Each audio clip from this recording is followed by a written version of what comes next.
Hello students, welcome to EPG Pathshala. I am Professor Ramesh Kothari from Saurashtra University, Rajkot, Gujarat. Welcome you all. Today we are going to discuss about a module glycolysis under a paper carbohydrate metabolism. So students, let us see what we are going to learn in this module. We will learn or we will try to understand how the glycolytic pathways is used to convert glucose into pyruvate, to understand conservation of chemical potential energy in form of ATP and NADH, and we will try to learn that what are the intermediates, what are the enzymes, and what are the cofactors are part of the glycolytic pathways. Glycolysis is an almost universal pathway of glucose catabolism, the pathway with the largest flux of carbon in the most cell. Glycolysis pathway is virtually common to all cells, both in prokaryotes as well as in eukaryotes. It is carried out in the cytosol of the cell. It is unique because the pathways can occur in aerobic as well as anaerobic condition, and hence it is considered to be the most ancient and important pathway for extracting energy from the nutrient source because primitive atmospheric lacks of oxygen. Glycolysis is the sequence of reactions that metabolize one molecule of glucose into two molecules of pyruvate with concomitant net production of two molecules of ATP. This pathway can be thought of as comprising three stages. Stage 1, which is the conversion of glucose into fructose 1,6-bisphosphate, consists of three steps of phosphorylation, an isomerization, and a second phosphorylation reactions. The strategy of these initial steps in glycolysis is to trap the glucose in the cell and to form a compound that can be readily cleaved into phosphorylated 3-carbon units. Stage 2 is cleavage of fructose 1,6-bisphosphate into two 3-carbon fragments. These resulting 3-carbon units are readily interconvertible, and in stage 3, ATP is harvested when the 3-carbon fragments are oxidized to pyruvate. Diagram shows the concept map of glycolysis. There are 10 reactions which consist of two stages. Stage 1, it is known as ATP investment stage, and stage 2 is known as ATP earning stage. Glycolysis is a Greek word. Glyx means sweet and lysis means splitting. Diagram shows the reactions that take place during glycolysis. In glycolysis, each glucose molecule split and converted into 3-carbon unit, that is pyruvate, by sequential reaction. During this sequential reaction of glycolysis, some of the free energy released from glucose is converted in form of adenosine triphosphate and NADH.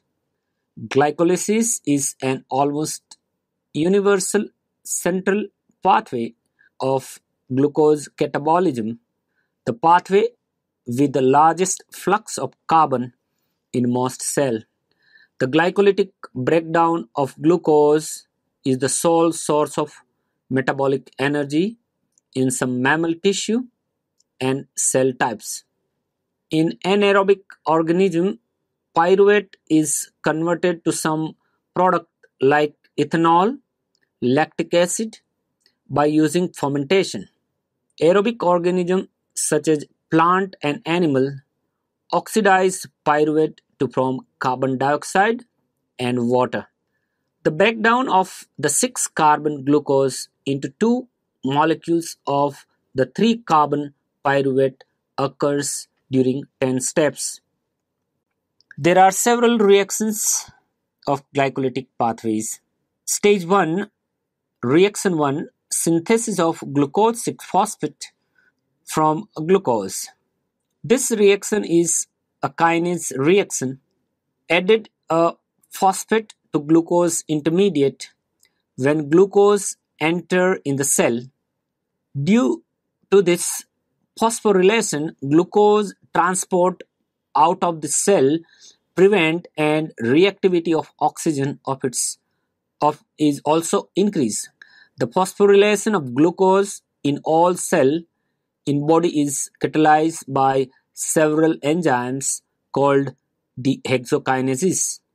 ATP is complexed with magnesium ion, which is a co-substrate in this reaction. The reaction is essentially irreversible and the glucose is efficiently trapped inside the cell as phosphorylated intermediates do not readily pass through cell membrane. This reaction is catalyzed by enzyme hexokinase present in virtually extrahepatic cell, has a high affinity with low Km for glucose, so phosphorylates essentially all the glucose that enter cell, maintaining a large glucose gradient. This is reaction 2 of stage 1, conversion of glucose 6-phosphate to fructose 6-phosphate. The reaction is catalyzed by phosphoglucoisomerase. This enzymatic step prepares the first chirum C1 for phosphorylation. It is freely reversible reaction controlled by substrate product level. Small change in standard free energy. The reaction proceeds readily in either direction and require magnesium. This is reaction 3 of stage 1, fructose 6-phosphate to 1,6-diphosphate. The reaction is catalyzed by phosphofructokinase. The reaction is essentially irreversible. In this reaction of glycolysis, phosphofructokinase 1 is catalyzed the transfer of phosphoryl group from ATP to fructose 6-phosphate to yield fructose 1,6-bisphosphate. Phosphofructokinase is the rate-limiting enzyme of glycolysis in most tissue.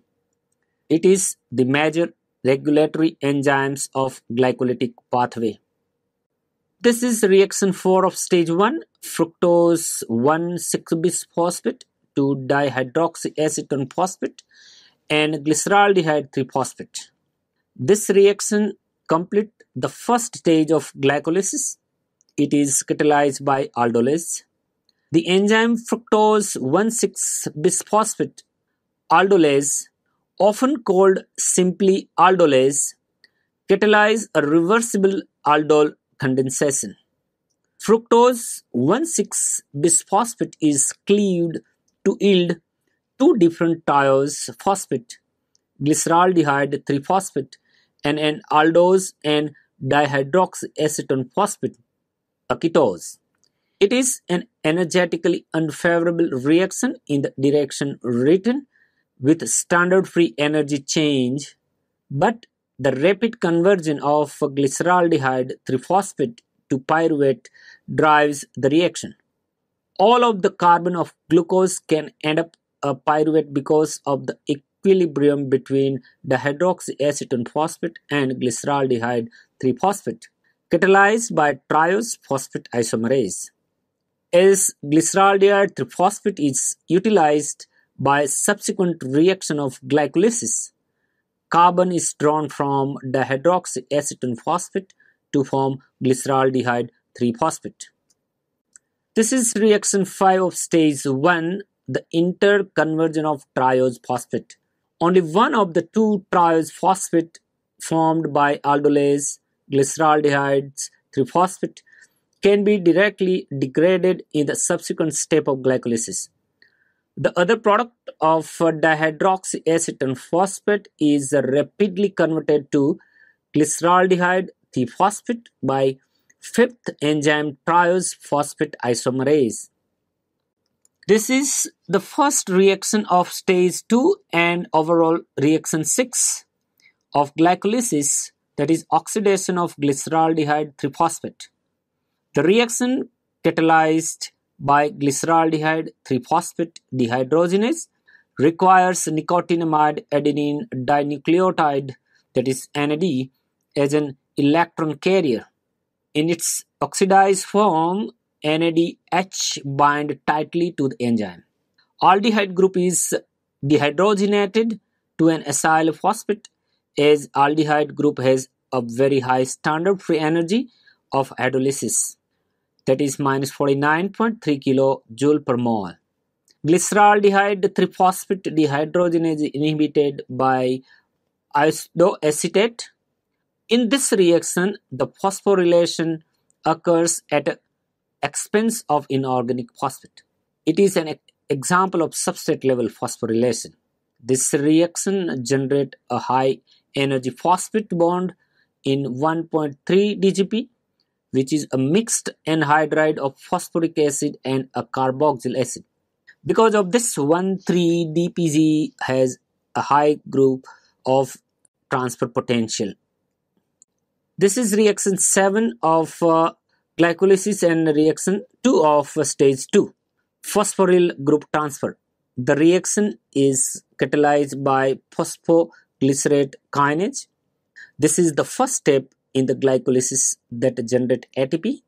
It is another of substrate level phosphorylation. In the prior step, two molecules of 1,3-DPG were formed from each molecule of glucose. Therefore, two ATP molecules are now formed per original molecule of glucose.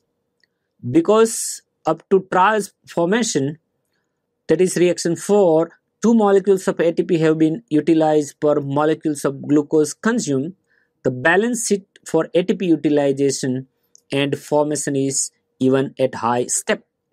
The molecular structure of phosphoglycerate kinase is similar to hexokinase in that it has two lobes that each bind one of the substrate, that is ADP magnesium or 1,3-bisphosphoglycerate, leading to a large conformational change in the enzyme that brings the substrate together and exclude water molecules from the active site. It is the bioenergetics of reaction 7. The bioenergetics of reaction 7 emphasize two important concepts. First, reaction 6 and reaction 7 are coupled reaction in that the large change in standard free energy of reaction 7, that is 18.9 kJ per mole, pull the less favorable reaction 6, that is with 6.3 kJ per mole, to the right through the shared intermediate 1,3-bisphosphoglycerate as shown in figure. Second, the actual change in free energy for each of these two reactions is very close to 0, and therefore both reactions are in fact reversible inside the cell. Again, this differences in standard free energy and change in standard free energy is due to the mass action ratio, which takes into account the actual concentrations of substrate and product that exist in the cell.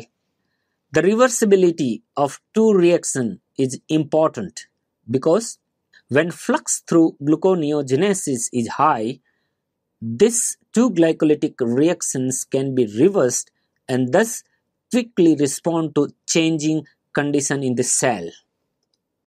This is reaction 8 of stage 2, the interconversion of 3-phosphoglycerate and 2-phosphoglycerate. The reaction is catalyzed by enzyme phosphoglycerate mutase. This reversible reaction has change in standard free energy of 1.1 kilojoule per mole. This reaction is to generate a compound 2-phosphoglycerate that can be converted to phosphoenol pyruvate in the next reaction in preparation for a second substrate level phosphorylation that generates ATP earning in step 10. It is the again reaction 8 of stage 2, the interconversion of 3-phosphoglycerate and 2-phosphoglycerate. The metabolism of this highly reversible reaction is illustrated in above figure, where it can be seen to require a phosphoryl transfer from phosphorylated histidine residue located in enzyme active site, which is phosphorylated by transfer of phosphoryl group. In step 1, the substrate 3-phosphoglycerate bind to the enzyme active site and is phosphorylated in the carbon 2 position by a transfer reaction involving the histidine phosphate group. This type of substrate interaction with the enzyme is non-covalent and referred to as a substrate-enzyme complex. The short-lived intermediate 2,3-bisphosphoglycerate is created by phosphoryl transfer from the histidine residue to carbon 2 atom of the 3-phosphoglycerate. In the second step of the reaction, the C3-phosphate is transferred back to the histidine residue of the enzyme to regenerate histidine phosphate, leading to the release of 2-phosphoglycerate and binding a new molecule of 3-phosphoglycerate in the third step. Note that the 2,3-bisphosphoglycerate, which is also called BPG, formed in step 1 can diffuse out of the active site, resulting in dephosphorylated enzyme, and you may remember that blood cells BPG has an important role in regarding oxygen binding to hemoglobin in red blood cells. When BPG leaves the active site without rephosphorylation, the histidine group of the enzyme can only be activated when trace amount of BPG diffuse back into the active site. This is reaction 9 of stage 2, dehydration of 2-phosphoglycerate. In this reversible reaction, water molecule is removed from phosphoglycerate to yield phosphoenol pyruvate is prompted by enolase. In this step of glycolysis, 2-phosphoglycerate is converted into phosphoenol pyruvate by dehydration reaction, which is catalyzed by enzyme enolase.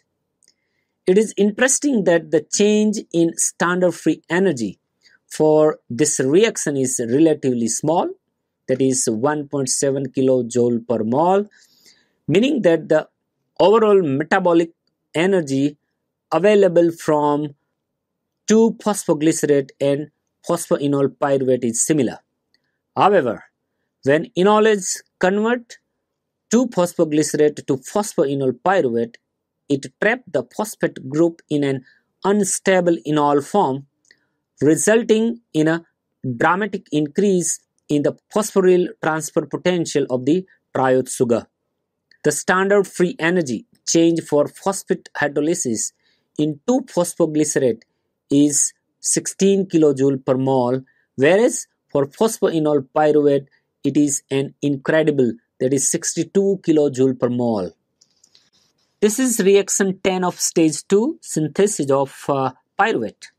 This last step in glycolysis is catalyzed by enzyme pyruvate kinase. the formation of ATP from ADP at the expense of high energy phosphoenol pyruvate, phosphoenol bond of phosphoenol pyruvate. This step is also an important site of regulation. In this reaction, the high phosphoryl transfer potential of phosphoenol pyruvate is used by 3-enzyme pyruvate kinase to generate pyruvate, the end product of glycolysis, and 2-adenosine triphosphate are formed for every glucose molecule entering the pathway. This is the second of two substrate level phosphorylation reaction in glycolysis that couples energy release from phosphate hydrolysis, that is 62 kJ per mole, to that of ATP synthesis, which is 30.5 kJ per mole.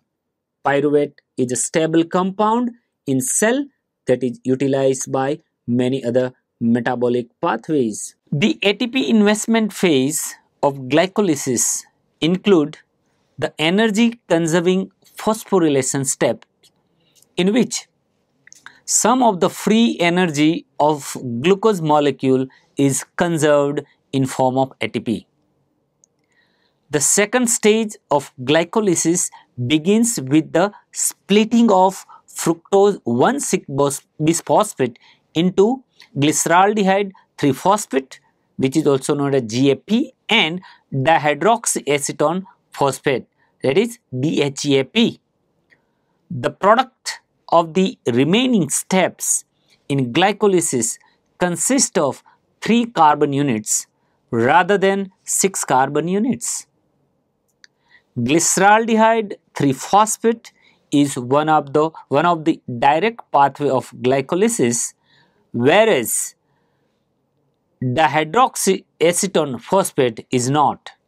Following is the overall balance sheet net gain of ATP during glycolysis. Under aerobic condition, the two molecules of NADH are reoxidized to NAD+ by transfer of their electron to the respiratory chain in the mitochondria. So, dear students, remember that one molecule of glucose yield 2 molecules of glyceraldehyde 3-phosphate. Both halves of the glucose molecule follow the same pathways in the second phase of glycolysis. The conversion of 2 molecule of glyceraldehyde 3-phosphate to 2 molecule of pyruvate is accompanied by the formation of 4 molecule of ATP from ADP. However, the net yield of ATP per molecule of glucose degraded is only 2, because 2 ATP were invested in preparatory phase of glycolysis to phosphorylate the 2 ends of exhaust molecule. So students, let us summarize what we have learned in this module. Glycolysis was the first completely elucidated, and it is the most extensively studied pathways. Glycolysis is a ubiquitous pathway. All living cells contains some form of glycolytic pathway. This implies that glycolysis is a very old pathway, one of the first evolved, and it suggests that the breakdown of glucose sugars for energy is important for all type of life processes.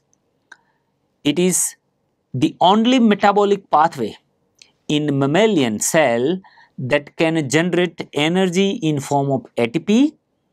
In the absence of molecular oxygen, it is an anaerobic pathway. It is the only energy generating catabolic pathways that occurs in cytoplasm of eukaryotic cell. The other energy producing pathways occurs in the mitochondria. Glycolysis exhibit many of the underlying themes of metabolism. So this is all about glycolysis. Thank you very much.